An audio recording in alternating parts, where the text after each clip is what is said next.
vefalık söyleyen seni, söyleyen seni.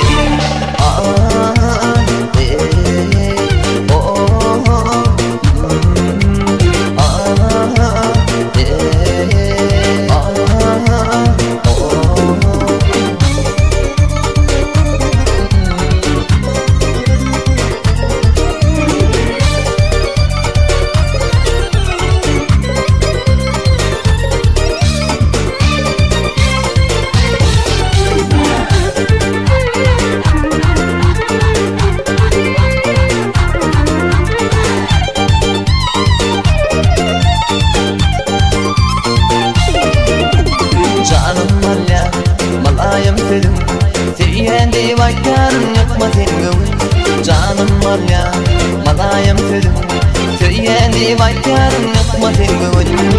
Yapsa Xudaycan seni bana, bir vefalık etmem sana.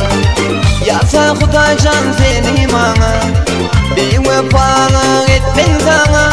Neden sana?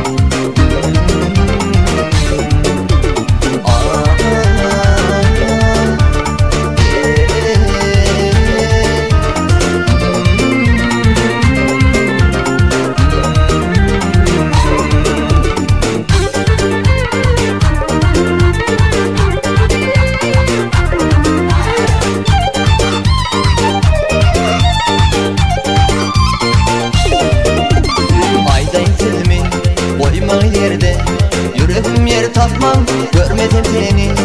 Aydayım söz mü koyma yerde, yüreğim yer tapmam, görmedim seni. Yalvar ya